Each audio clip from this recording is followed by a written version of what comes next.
Money can make or break people's futures, yet time and time again, we see individuals fall into traps of poor spending, risky investments, and impulsive financial decisions.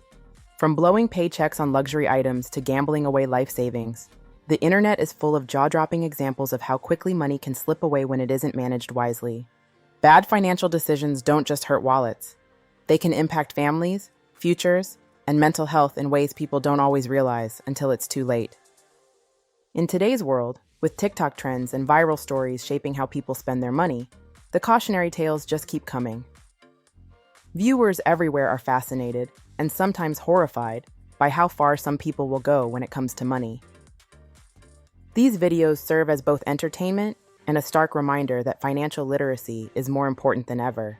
So today, we're taking a look at examples of some of the most unbelievable and reckless spending from across the internet. Let's take a look at real people making some of the worst financial choices you'll ever see. Here's a lesson I learned the hard way that I would rather you not. So I'm just going to share with you what happened to me to make sure that it never happens to you. In 2016, I had just retired from my corporate job because I made a shit ton of money off of real estate investing.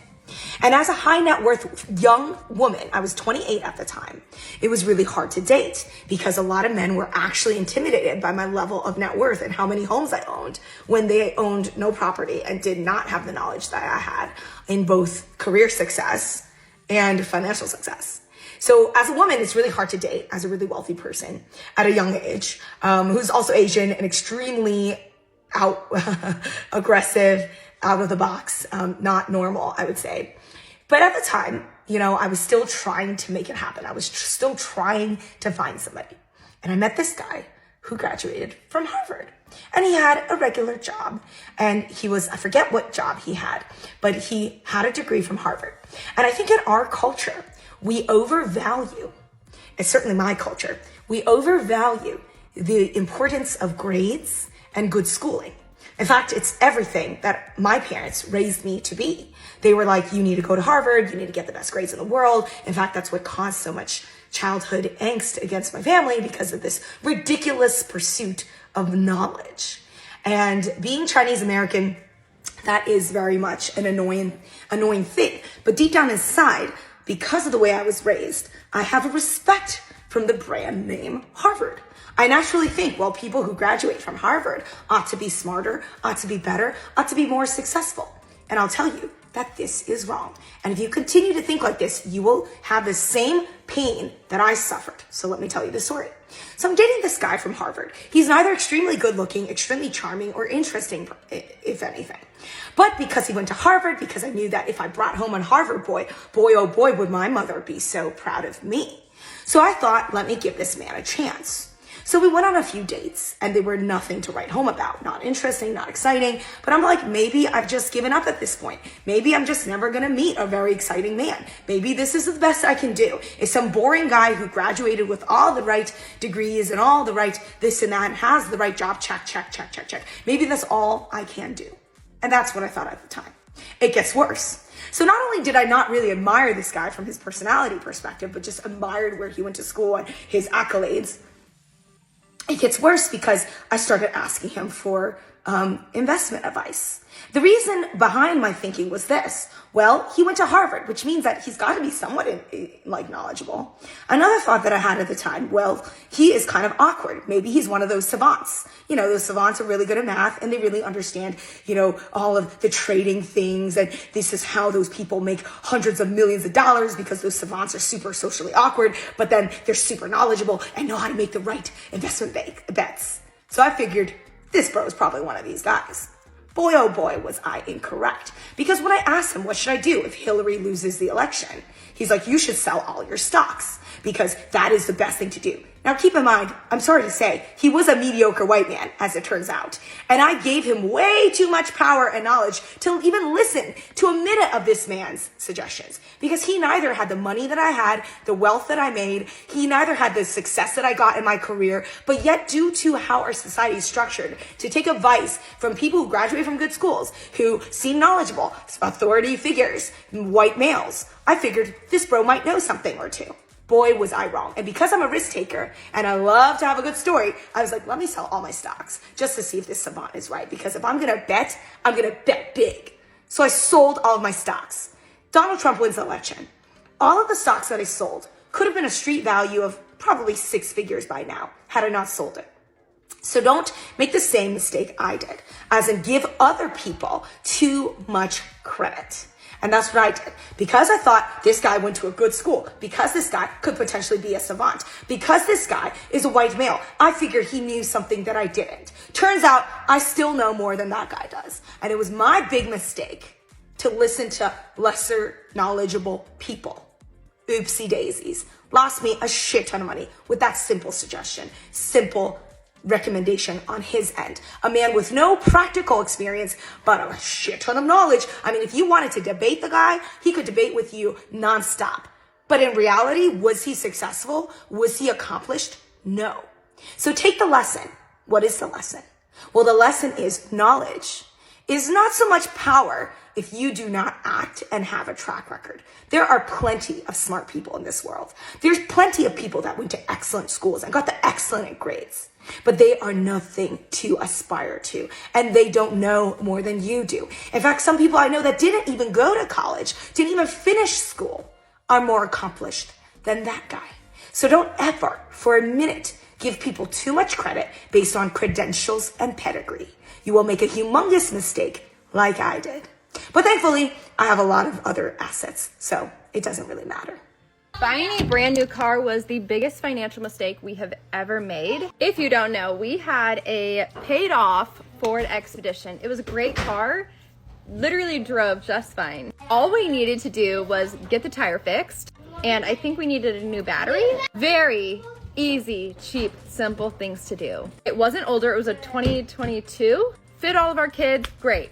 And then we saw a 2025 Suburban and we decided, let's do it. It's smart. Like, it has no miles. We'll keep it forever. No, that was the dumbest thing we have ever done. To have a paid off car with no car payment going to a non-paid off car was so dumb. Do not ever think that you need to buy a brand new car. Nobody driving down the road is going to look at you and be like, wow, they're driving a brand new Suburban. Especially if you have children. This is where our problem is. We don't want the kids putting their shoes on the seats, which, you know, we get. Don't want them eating. They make messes and we like panic. It just doesn't really make sense with young children, and we regret our decision so much. So we are honestly thinking about going and getting something older.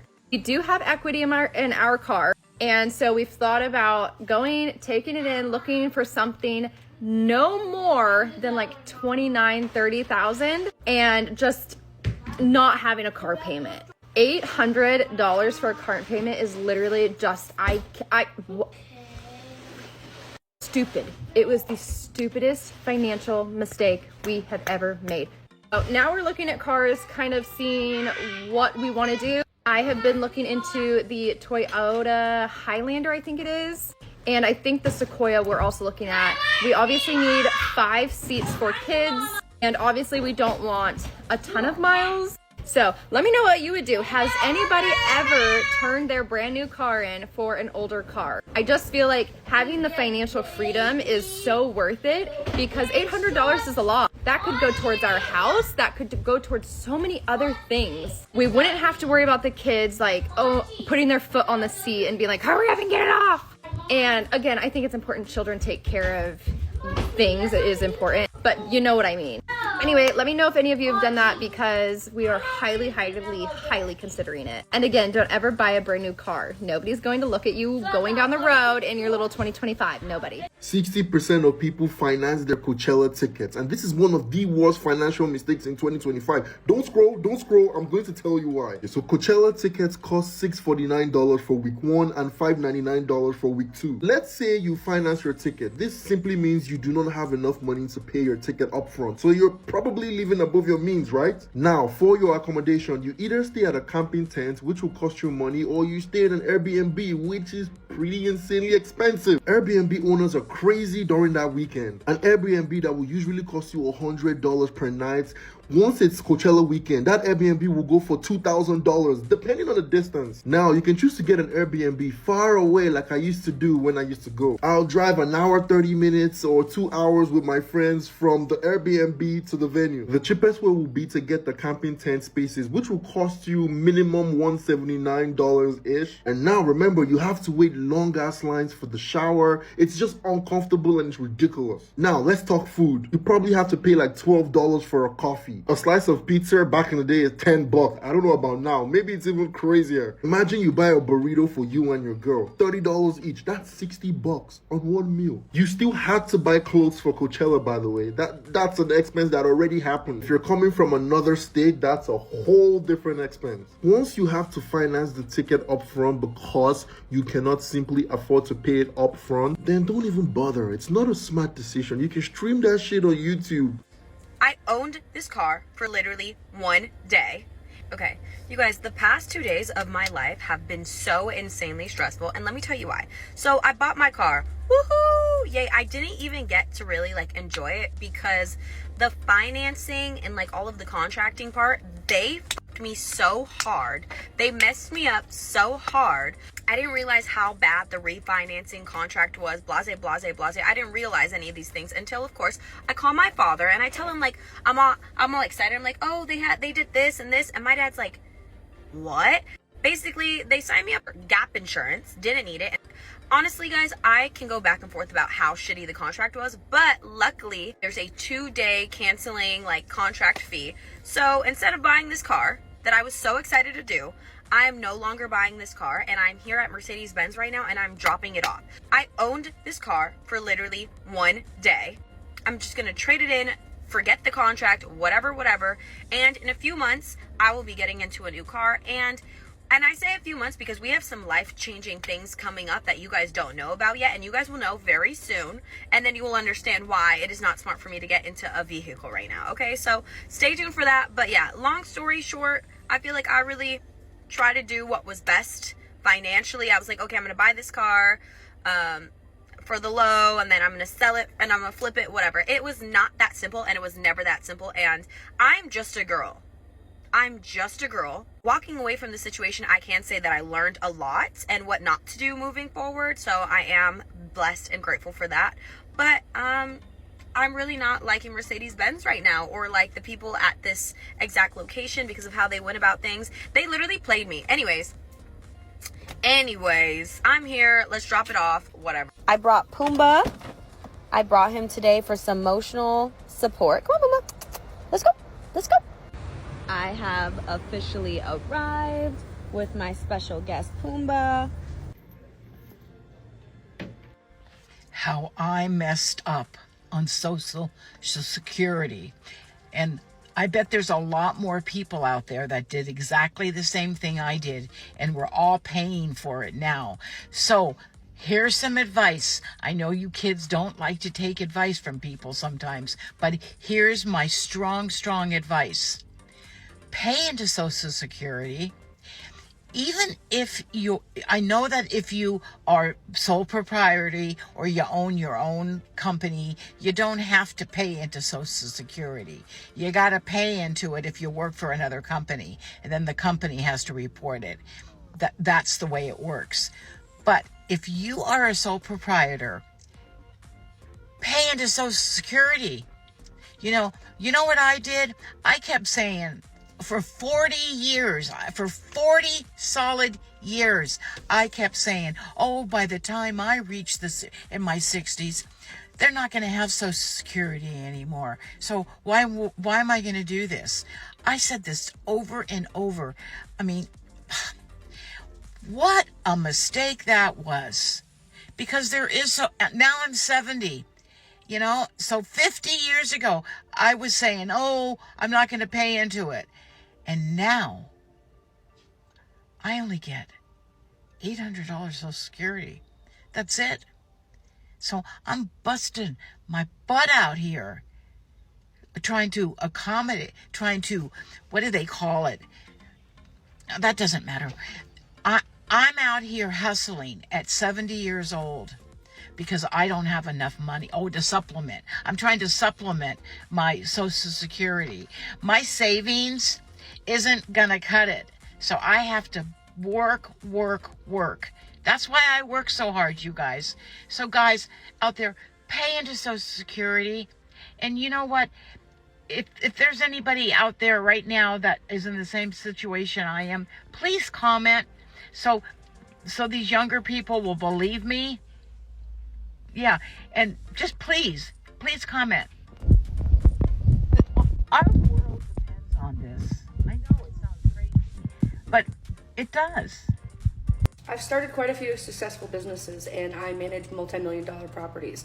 I still made the same mistake that all of us do when we start to make money online. I forgot the fact that I started at a certain amount of income and I wanted to make more. And that's why I started making money online. So what happened is when I started making money online, I was like, oh shit, I don't have to go to work anymore. So I quit my job and I started making money online. And all that did was replace my income. My lifestyle stayed the same, so I still had no more money. It's just now I was trying to figure out how to work 24/7, except for I had no more of those mindless days where I was able to walk in somewhere and just know what I had to do in order to make X amount of dollars. I had to then be creative every day as a level 1 autist going through depression with CPTSD, breakups, children, life, still trying to do a regular life, right? Yeah, that was dumb. Don't do that. Don't do that. If you're making money online and you don't have an equation or a goal, I would say the easiest thing that you could prepare for would be to replace your current income or your current expenses and then figure out how much more you want to make in order before you quit, or you'll end up back at work just like I am and still trying to make money online. One of my biggest financial mistakes from my early 20s is something that we do all the time, and it's that I purchased a car that was brand new and it was worth about half of my salary at the time. And what's so funny about it is I literally walked into the dealership being like, I'm gonna buy a used car, because I knew that buying a new car was a bad financial decision, even though I knew pretty much nothing about finance. I was sitting down and comparing my options between the car that was a couple of years old but was the exact same car and the new car. When they broke down what it was going to cost me on a monthly basis, what I looked at was like, wait, but this used car is only going to cost me like $50 less a month than what this new car is going to cost me. But what I really didn't understand was, well, that $50 a month or $75 a month, the opportunity cost of me putting it into a car that was going to depreciate the second that I drove it off of the lot versus me having been in my early 20s and investing that $50 to $75 a month, that didn't even register. I didn't know anything about that. We just focus on what the monthly cost is. It's so easy for us to just go with the more expensive car, not realizing it's going to cost us thousands and thousands of dollars over the long term. And not only thousands of dollars in just the cost of it, but also in the interest that we're paying. And it's so easy to be like, it's only $75 a month, but $75 a month, I was 22, 23 at the time, $75 invested for 42 years, which is the amount of time that it would have taken me to get to retirement. That could have gotten me $310,000 extra dollars in retirement. It's so easy to just focus on the monthly cost of things, but that's what ends up costing us a lot more money long term, and it's money that we could have been using for other financial goals. So just something to think about if you are in the car market right now. At the end of the day, these clips are more than just entertainment. They're reminders of how fast poor financial choices can spiral into regret. Whether it's maxing out credit cards, falling for scams, or spending money to impress others, the consequences are real. What's the worst financial decision you've ever witnessed, or even made yourself? Comment below and share your story. Don't forget to like this video, share it with your friends, hit that subscribe button, drop the secret phrase below, and click the notification bell so you never miss an upload. Thanks for watching, and I'll see you on the next video.